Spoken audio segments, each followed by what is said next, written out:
Procedure cath ಲ್ಯಾಬಲ್ಲಿ ಮಾಡಬೇಕು ಅಂತಂತಂದ್ರೆ x ray radiation ಇರ್ತದೆ.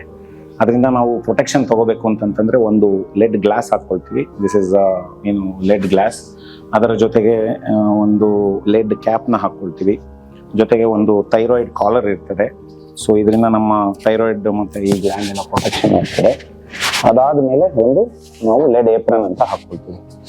ಇದು ಒಂದು 8 ರಿಂದ 10 kg ಇರ್ತದೆ.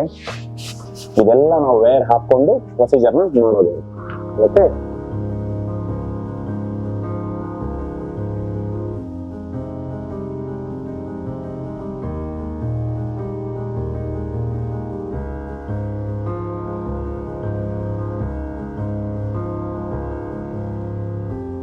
ಸೊ ಸ್ನೇಹಿತರೆ, ಇಲ್ಲಿ ನಮ್ಮ ಒಬ್ರು ಪೇಷಂಟ್ಗೆ ನಾವು ಇವಾಗ ಏಂಜಿಯೋಗ್ರಾಮ್ನ ಮಾಡಿದ್ವಿ. ಅವರು ಸ್ವಲ್ಪ ಎದೆನೋವು ಅಂತ ಬಂದಿದ್ರು.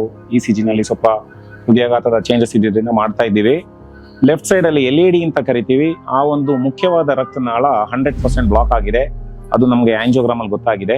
ಸೊ ಆಂಜಿಯೋಗ್ರಾಮ್ ಅಂತಂತಂದ್ರೆ ನಾವು ಕೈಯ ಒಂದು ರಕ್ತನಾಳದ ಮುಖಾಂತರ ಒಂದು ಶೀಟ್ನ ಪಾಸ್ ಮಾಡ್ಕೊಂಡಿದ್ದೇವೆ. ಅದಾದ್ಮೇಲೆ ಒಂದು ಕೆಥಿಟರ್ನ ಪಾಸ್ ಮಾಡಿದ್ದೇವೆ. ಕೆಥಿಟರ್ ಈಗ ಹೃದಯದ ತನಕ ಹೋಗಿದೆ ಅನ್ನೋದು ನನಗೆ ಇಲ್ಲಿ ಸ್ಕ್ಯಾನ್ ಅಲ್ಲಿ ಗೊತ್ತಾಗ್ತಾ ಇದೆ. ಅದಕ್ಕೆ ನಾವು ಕಾಂಟ್ರಾಸ್ಟ್ ಅಂತ ಇಂಜೆಕ್ಟ್ ಮಾಡಿದಾಗ ಬ್ಲಾಕೇಜ್ ಇದೆ ಇಲ್ಲ ಅನ್ನೋದು ಗೊತ್ತಾಗಿದೆ. ಈಗ ನಾವು ಆ ಬ್ಲಾಕೇಜ್ ನ ಕ್ಲಿಯರ್ ಮಾಡ್ಲಿಕ್ಕೆ ಏಂಜಿಯೋಪ್ಲಾಸ್ಟಿ ಅಂತ ಮಾಡ್ತಾ ಇದ್ದೀವಿ. ಸೊ ನಾವೇನ್ ಮಾಡ್ತೀವಿ ಅಂದ್ರೆ ಮೊದಲಿಗೆ ಆ ರಕ್ತನಾಳದ ಮುಖಾಂತರ ಒಂದು ವೈರ್ನ ಪಾಸ್ ಮಾಡ್ಕೊಳ್ತೀವಿ. ಇದು ಕೂದಲೆಳೆಯುವಷ್ಟು ವೈರ್ ಇರ್ತದೆ. ಸೊ ಈ ವೈರ್ನ ಪಾಸ್ ಮಾಡಿಕೊಂಡು ಅದ್ರ ಮೇಲೆ ಒಂದು ಬಲೂನ್ ಅನ್ನ ಕಳಿಸಿ ಬಲೂನ್ ಅಲ್ಲಿ ನಾವು ಇನ್ಫ್ಲೇಟ್ ಮಾಡಿಕೊಂಡು ರಕ್ತ ಹರಿಲಿಕ್ಕೆ ವ್ಯವಸ್ಥೆ ಆಗ್ತದೆ.